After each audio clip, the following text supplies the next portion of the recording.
Well, welcome back to my channel. Today I'm going to be talking about salt.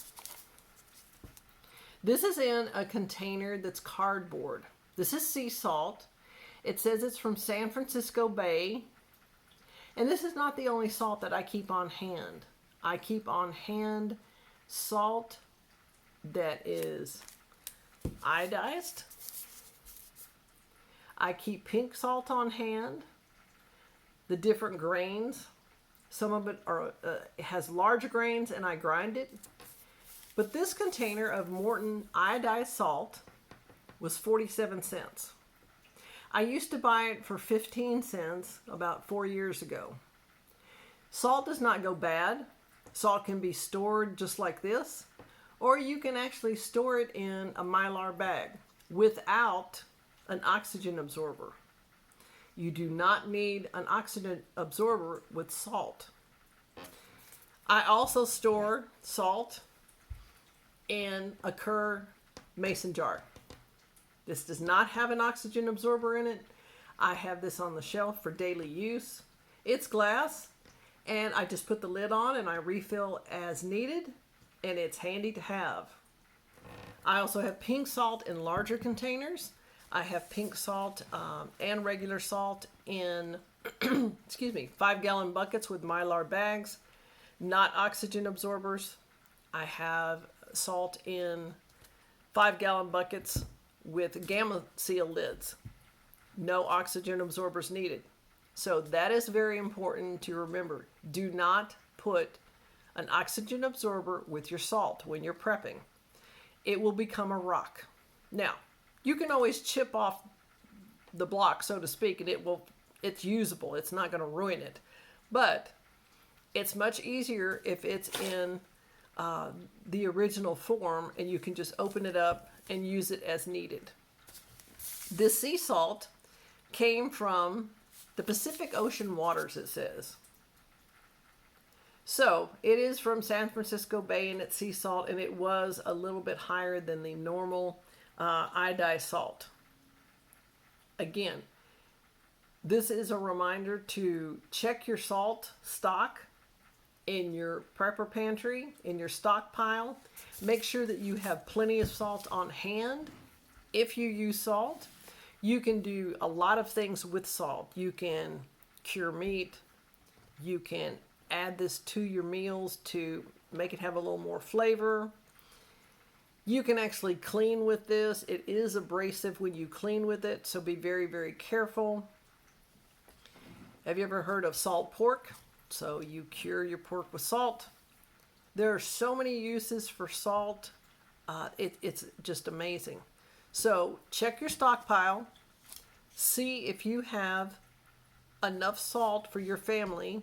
I suggest for a year.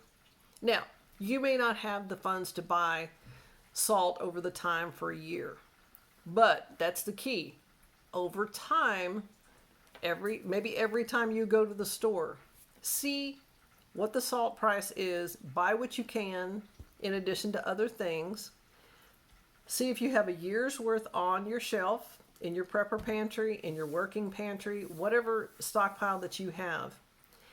Date it, and then when you get the new one, put it at the back of the aisle, I always call it, the back of the stock. So you use the oldest one first. You might have 3 or 4 different types of salt.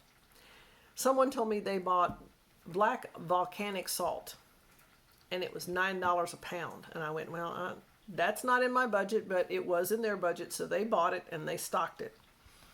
And they put it in their long-term food storage stockpile. This is something that will come in handy when or if you are working out in your garden, your homestead, the field, working around the house. You have water and you sweat a lot, you lose a lot of salts. This can be added in small amounts to water, and it helps with rehydration. Not much salt, just very little.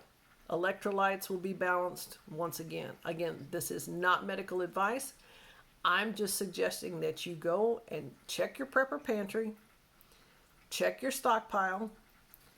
If you have different locations that you have supplies in, check those locations to see if everything is stocked or if you've rotated it.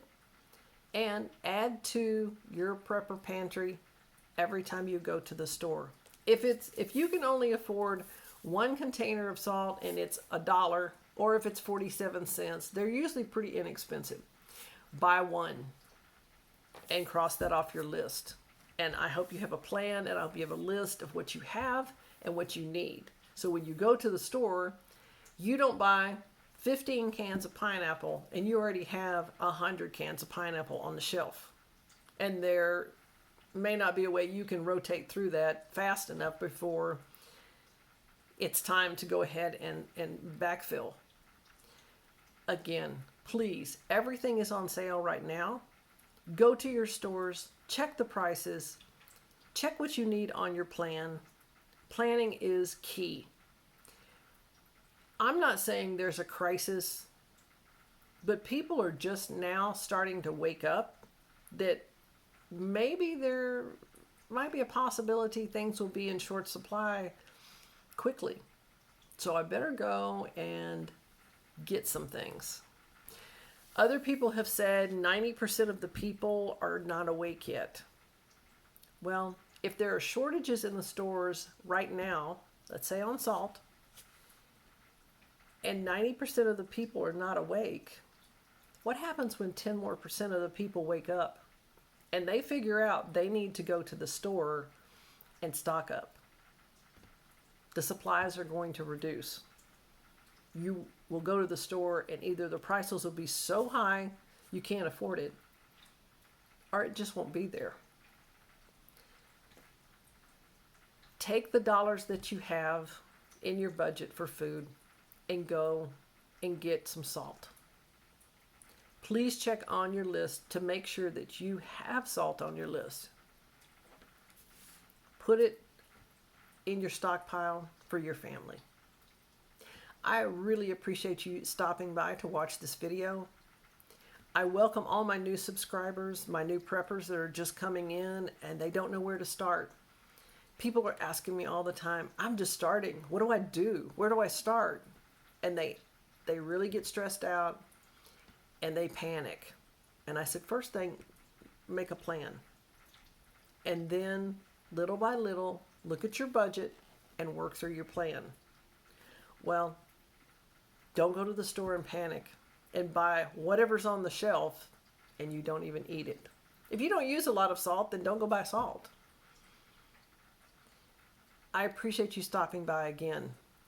In the comments below, let me know what the price of a normal container of salt at your stores is at present time.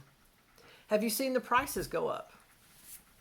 Share with your family and friends this video as a gentle reminder for them to check their stockpile and prepper pantry. You just never can tell if they don't have salt on their list. I appreciate you stopping by, and I hope to see you soon.